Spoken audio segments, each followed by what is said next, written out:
እንደ ቲቸር ዳኒ አይነት ፍቅረኛ ይስጣችሁ ለሁላችሁ። ምክንያቱም ደግሞ ይቺ ሴት ቲቸር ዳኒ መጀመሪያ ስታገኘው ጎዳና ተዳዳሪና እንዲሁም ደግሞ ሱሰኛ ነበረ። እንግዲህ ይሄ ብራዘር በውስጥ በኩል አወራኝ፣ ዲጄሊ በውስጥ በኩል አወራችኝ። ዮኒ እኔ ያረኩት ጥፋት የለም፣ ስለዚህ እባክህ አንተ ፔጅ መጥቼ ልናገር፣ ምስክሮችም ካሉ ይምጡ እንነጋገር ተባለ። የቀነኒ አዱኛ ጉዳይ ከኛ አልፎ ጎረቤት ሀገራት ጋር ደርሶ እንደምትመለከቱት የአረብ እንግዲህ የዚህ ኮት ዋጋ 5 ሱፍ የምትገዛው ዋጋ እኩል ነው። ጂንስ አንድ ኖርማል ጂንስ አይደለም፣ ሎቪ ነው ብራዘር። ምንድን ነው የሚለው? ይሄ ምንድን ነው የሚለው? እስቲ አንብብልኝ። አንብበው እንጂ ተመሪያለሁ ትለለ። ሉዊ ቪታን ነው የሚባለው። yes አይ ሎቪ ጎግል አርጉና ንገሩኝ በላቸው። ላይቭ ላይ ያሉትን ስንት ሱፍ እንደሚገዛ ይነግሩሃል። የጫማ ጆሲ እንዳውስን ታውቀዋለህ? ጆሲ እንዳውስ ባለፈው ለብሶት አይቼ ምንድን ነው ይህ ነገር ብዬ ስጠይቀው ጎግል አድርጎ አሳየኝ። ለካ ፋሽን ሆኗል። ነገራችን ላይ ቨርሳቺ ነው the best brand። አንዳንድ ኢትዮጵያ ባለሀብቶች እጅግ በጣም ውድና ብራንድ የሆነ ልብስ እንደምትለብሱ ከአንገት በታች በጣም ዘናጥ እንደሆናችሁ አይተናል። እስቲ አሁን ደግሞ ከአንገት በላይ እናያችሁ የሆነ እውቀት ነገር ካላችሁ ዲግሪ ማስተርስ ፒኤችዲያችሁን እስቲ ያሳዩ። ይቺ ምስኪን አፍሪካ በመጨረሻም ለህዝቧ የሚቆም መሪ ያገኘች ይመስላል። እሱም ኢብራሂም ትራኦሬ ነው። ኢብራሂም ትራኦሬ ምን አለ መሰላችሁ? ህይወትን የምትሰጥ እናት ለሆስፒታል ለምን ትከፍላለች? ሰላም ጤና ይስጥልኝ ውድና የተከበራችሁ ቻናላችን ቤተሰቦች እንደምን ከረማችሁልኝ? እኔ ያለው ክብሩ ይስፋ። ዛሬም እንደተለመደው ሶሻል ሚዲያ ላይ መነጋገሪያና አዳዲስ የሆኑ ቪዲዮችን ወደ እናንተ ይዤላችሁ መጥቻለሁ።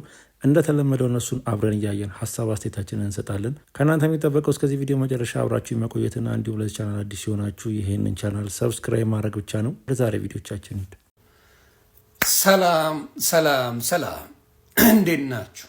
አማን ነው? ክብሩ ይስፋ ክብሩ ይስፋ። የእናትና የልጁ እንግዲህ ይሄ ብራዘር በውስጥ በኩል አወራኝ፣ ዲጄሊ በውስጥ በኩል አወራችኝ። ዮኒ እኔ ያረኩት ጥፋት የለም፣ ስለዚህ እባክህ አንተ ፔጅ መጥቼ ልናገር፣ ምስክሮችም ካሉ ይምጡ እንነጋገር ተባለ። ለዚህ ብራዘር እኔም ደግሞ ምን ችግር አለው ከሁለቱም ልስማና ያለውን ነገር እንነጋገር አልኩ። እኔ ቤት መጣች፣ አብራራች። ስታብራራ ሰዎች ካሉ ይምጡ ችግር የለብኝም አለች። እኔም ደግሞ መጀመሪያ ከሁለቱም ሀሳብ እንስማና ከዛ በኋላ ያለው ነገር ፍርድ ይሰጣል አልኩ። ዲጄሊ መጣች። ምንም አላረኩም፣ በእኔ አይደለሁም፣ እንዲያውም አብልቼ አጠጥቼ ነው የላኩት፣ ከስራውላ ጀምሯል ምናምን ብላለች። ተመልሼ እመጣለሁ። ያው እንደምታውቁት የስራው ባህሪ ነው። የወንዶ ሽንት ቤት ገብቶ እየሸና ነበር፣ ወጥቶ እዛው ሆኜ ነው የማወራው ነው ያለኝ። ኦኬ አልኩ። ከዛ ሰው መጣ፣ የሆነች ሴት ገባችና አብራራች። አይ የሆነው ነገር ሌላ ነው፣ የሆነ በማስረጃ በድምፅ ወጥቷል። በራሷ በእህቷ አካውንት ነው ገንዘቡ ራሱ የገባው። ስለዚህ ይህ ልጅ አምጥታው ራሱ እዛ 40 ሺህ ብር ሌላ ተቀብለው የላኩን ሌላ ቦታ ነው። 15 ቀን የሰራበት ራሱ አልተከፈለውም። የሚበላው የሚጠጣው አጥቶ የስኳር ታማሚ እንደሆነ እያወቀች ጥላን ሄደችው ተባለ። ከዛ ዲጄሊ ነይ ብዬ መሴጅ አልኩላት፣ ጠፋች። በሁለተኛውም ቀን ነይ ብዬ መሲ ብሪጅስቶንን ሳወራት ኢንፎርሜሽን ዋለኝ አመጣለሁ ብላ መጣች። ስትመጣ ዲጄሊ የምትባለው ብራዘር ጠፋ፣ ድራሹን አጠፋ፣ ከምንም ነገር ጠፋ። እኔ ፍርድ ቤቱ ባዘዘው መሰረት ፍርዱን ሰጥተናል። እሱን ብቻ ሳይሆን ሌላ ሰዎች የበላቻቸው ብዙ ሰዎች ስላሉ ከዚህ በኋላ ዲጄሊ ፕሮሞት የምታደርጋችሁ ማንኛውም ዘፋኝ ብትመጣ ቦይካት ትደረጋለ። ማንኛውም ዘመን እንደዚህ አይነት ቆሻሻ ያውም የሚበላው የሚጠጣው አቶ እነ መሲ ብሪጅስቶን አምጥተው ሀቢባ ቤት ተመተው ገንዘብ ተዋጦለት የሚቀምሰው ነገር ተገኘ። በዚህ አጋጣሚ ሳራ አላበሻ ሬስቶራንት እጅግ አድርጌ አመሰግንሻለሁ። እግዚአብሔር ያክብርሽ፣ እግዚአብሔር ይውደድሽ። የምታደርጊያቸው ነገሮች ለዘመናት ብዙ ሰዎችን ስታግጂ፣ ብዙ ሰዎችን ስትረጃ ያውቃል። እና እሷ አሁን ስራ አግኝታለት ወረቀቱን ጨርሳለት ነገሮቹ እየተስተካከሉለት ይገኛሉ። ከእንደዚች አይነት ቆሻሻ ወንዲላ ባለጌ የገዛ ወገኖቿን ከምትበድል ቆሻሻ ይሰውራችሁ ላለሁ። ሌላው መናገር የምፈልገው ምንድን ነው? ገንዘብ ስትበሉ በፈጣሪ ከምስኪኖች ተው። መዝረፍ ካለባችሁ ሀብታሞች ጋር ዝረፉ። ለምንድን ነው ሀብታም ተዘረፍኩኝ ብሎ መጥቶ የማያውቀው? የሚደፍረው ስለሌለ። የሚታለሉት ሁል ጊዜ ህይወታቸውን ለመቀየር አንድ ነገር ለማድረግ ቤተሰቦቻቸውን ለመርዳት ተፍጨርጭረው ለፍተው ተበድረው የሚያመጡትን እነዚህ ደሃዎች ምስኪኖችን ሁልጊዜ መዝረፍ የተለመደ ነገር ነው። የተለመደው ይሄ ነው። በነ ልጅ ቢኒ ቢልጮም አይተነዋል። ልጅ ቢኒ ብሎ በነጠላ ተሸፍኖ የነበረው 400 ሺህ ብር የዛሬ 5 ዓመት የበላት እናቷን የምታሳክምበት አሜሪካ መጥቼ ህይወት እቀይራለሁ ያለች እህታችን ነው። ከግብፅ ደግሞ ሌላ የበላች ሌላ ሴት አለች። እንደዚሁ $32,000 የእሷ ይለያል። $32,000 ነው የዘረፈችው። መስቀል አድርጋ ምስኪኖችን በመዝረፍ ይታወቃሉ። አሁንም የምለው ምንድን ነው? እባካችሁ ምስኪኖችን ከዘረፋችሁ እንባቸውን ለእግዚአብሔር ነው የሚያነቡት። ስለዚህ ትዋረዳላችሁ ነው የምለው። ዲጄል የምትባይ ቆሻሻ፣ እውነቴን ነው የምናገረው። ብዙ ሰዎች ገንዘብ በልተሻል። ከዚህ በኋላ ዱባይ ላይ አንቺ ለክስ ነው የምትቀርቢው። ለማየት ያብቃል። መቀመቅ እንከትሻለን።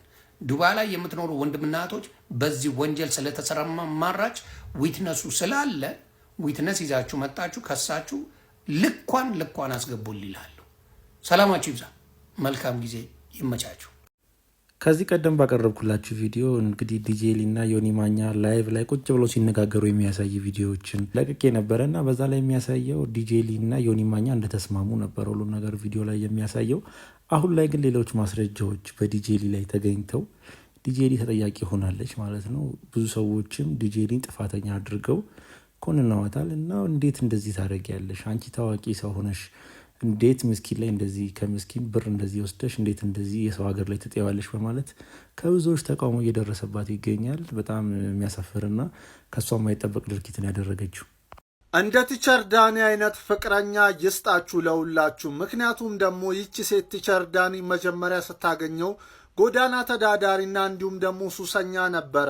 እሷ ግን ከነሱሱ ተቀብለው የሚያልፍ ነገር የለምና ዛሬ ላይ እንግዲህ ሱሱንም ትቶ ከዛ ህይወት ወጥቶ ጥሩ ኑሮ እየኖሩ ይገኛሉ። ቲቸር ዳኒ አሁን ላለበት ደረጃ እንዲደርስ ትልቁ ሚና የተጫወተችው ይቺ ሴት ናት። ቲቸር ዳኒን እንግዲህ ሁላችንም የምናውቀው ይሆናል፣ ወይ ደግሞ ቲክቶክ የምንጠቀም ሶሻል ሚዲያን የምንጠቀም ሰሞኑ መነጋገሪያ ከሆኑ ነገሮች ውስጥ አንዱ የቲቸር ዳኒ ወይ ደግሞ የመምህር ዳኒ ጉዳይ ነው።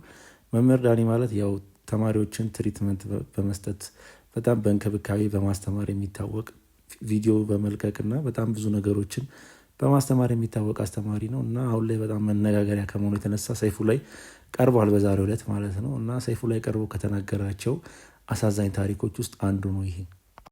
የዚህ ኮት ዋጋ 5 ሱፍ የምትገዛው ዋጋ እኩል ነው። ጂንስ አንዴ ኖርማል ጂንስ አይደለም፣ ሎቪ ነው ብራዘር። ምንድን ነው የሚለው ይሄ? ምንድን ነው የሚለው? እስቲ አንብብልኝ። አንብበው እንጂ ተመሪያለሁ ትለለ። ሉዊ ቪታን ነው የሚባለው። ጎግል አርጉና ንገሩኝ በላቸው። ላይቭ ላይ ያሉትን ስንት ሱፍ እንደሚገዛ ይነግሩሃል። ይህ ጫማ ጆሲ ኢንዳውስን ታውቀዋለህ? ጆሲ ኢንዳውስ ባለፈው ለብሶት አይቼ ምንድን ነው ይህ ነገር ብዬ ስጠይቀው ጎግል አርጎ አሳየኝ። ለካ ፋሽን ሆኗል። ነገራችን ላይ ቨርሳቺ ነው ቤስት ብራንድ። አንዳንድ የኢትዮጵያ ባለሀብቶች እጅግ በጣም ውድና ብራንድ የሆነ ልብስ እንደምትለብሱ ከአንገት በታችሁ በጣም ዘናጥ እንደሆናችሁ አይተናል። እስቲ አሁን ደግሞ ከአንገት በላይ እናያችሁ የሆነ እውቀት ነገር ካላችሁ ዲግሪ ማስተርስ ፒኤችዲ ሄዳችሁን እስቲ ያሳዩ። መንሱር እንደዚህ ከላይ እስከታች ሱፍን ግጥም አድርገህ ዝንጥብ ቁም ነገር ተወራ ነው ለዚህ ጠብቅ። እኔ ያረኩት ጃኬት 50 ሺህ ሱፍ ይገዛል። ያረኩት ጫማ ቨርሳቺ ነው እጅግ በጣም ውድና ነምበር 1 ብራንድ ኢንዘውርድ ነው ትላለህ እንዴ? መንሱር ያረኩት ጫማ 20 ሚሊዮን ብር ቢሸጥ ራሱ እንደ መኪና በቁልፍ እንዲተረካ አድርጋ ታዘንሰው። ክሩን ታስራለህ፣ ትሄድበታል። ጫማ መራመጃ ነው ዛት ሴት እንዴ እንደዚህ ዝንጥ ብለህ ጃኬት ኮሌቴ እንደዚህ ከርባቴ ትላለህ እንዴ? መልኩን አሳምሮ እንደውሎ በረስ አንደኛ ክፍል እስከ ዛሬ ድረስ የሚባል ተረታለ እንዴ? ስርዓት ያዙ እንጂ። አንድ ዮኒ ማኛ የሚሉት ጅራጅን ለማለ ከአንገት በላይ ቀፉ ስለሆነ ውሻ ይመስል አንገቱ ላይ 2 ኪሎ ሰንሰለት አድርጎ ክብሩ ይስፋ እናትና ልጁ አንገቴ ላይ ያረኩቼ በጣም ብዙ $1000 ነው ምናምን። እኛ ምን አገባ? እስቲ ልብ ካለ አሜሪካ ነው አይደል የምትኖረው? ከሃርቫርድ ዩኒቨርሲቲ፣ ከፕሪንስተን ዩኒቨርሲቲ፣ ከስታንፎርድ ዩኒቨርሲቲ እስቲ ተምረህ ዲግሪ ማስተርስ ነገር ይዘህ አሳየን። አንገት ያለውን ኮልኮሌማ አየነው። እስቲ አናት ላይ ደግሞ ዲግሪ ማስተርስ ነገር ጣል አድርገህ አሳየን። አትችልም። አንድ ሞጣ የሚሉት ደግሞ ከሱ ዋሰ ቂላጭል ጅራንፉ ደግሞ አለ። እኔ ያርኩት ኢትስ ዘ ቬሪ ብራንድድ ኤክስፔንሲቭ ዋች ያርኩት አይግላስ ራሱ ጉቺ ነው። ዮኒ ማኛ ላይ አርጎ አይችልም። ሙሉ አማራ ልትኮራ ይገባል ማለት ማን ነው አንተ የሚኮራው? እንደው የሚታፈርብህ ነው የሚገባው። ማፈሪያዎች በቃ አንድ እውቀት የለም። በቃ ማቴሪያሊስቲክ ብቻ ነው። እንደኛ አሰለቻችሁን። በቃ ፍቱን እንዴ። አመሰግናለሁ። እኔ በዚህ ሀሳብ እስማማለሁ፣ እናንተም ትስማማላችሁ ብዬ አስባለሁ። ያው ቲክቶክ ላይ በጣም አሁን ላይ እንደዚህ አይነት ነገር እየበዛ ይመስለኛል። ሁሉም ከመሬት እየተነሳ እኔ እንደዚህ ያለኝ የኔ ልብስ እንደዚህ ነው፣ የኔ ጫማ እንደዚህ ነው፣ እኔ የምጠቀመው እንደዚህ አይነት ነገር ነው እያለ ድሃው ህዝብ ላይ እያቅራራ ይገኛል። እና ይሄ ነገር ተገቢ ነው ብዬ አላስብም፣ እንደኔ ማለት ነው። እናንተ በዚህ ቪዲዮ ላይ ምን አይነት ሀሳብ ትሰጣላችሁ? ይቺ ምስኪን አፍሪካ በመጨረሻም ለህዝቧ የሚቆም መሪ ያገኘች ይመስላል። እሱም ኢብራሂም ትራኦሬ ነው። ኢብራሂም ትራኦሬ ምን አለ መሰላችሁ? ህይወትን የምትሰጥ እናት ለሆስፒታል ለምን ትከፍላለች? እናም ከዚህ በኋላ በቡርኪና ፋሶ ውስጥ የትኛውም የመንግስት ሆስፒታል ለወሊድ እንደማያስከፍል ተናግሯል። አስከትሎም እኔ የተወለድኩት ከሴት ነው፣ ሴት ልጅ የሰው ልጅ ወደዚህ ምድር ለማምጣት ከፍተኛ ገንዘብ ስትጠየቅ ማየት አልችልም ብሏል። ድሃ እናቴ እኔን ለመውለድ ለወሊድ በሚከፈል ከፍተኛ ገንዘብ ምክንያት እኔ ልታጣኝ ነበር። ፈጣሪ ባይፈቅድ ኖሮ እኔም በህይወት የለሁም ነበረ። በዛሬው ቀንም እንደዚህ መሪ ሆኜ አታዩኝም ነበር ብሏል። ስለዚህም ህይወት የምትሰጥ እናት ገንዘብ ልትከፍል አይገባትም በማለት ንግሩን አጠናቋል። በጉዳዩ ላይ ምን አስተያየት አላችሁ?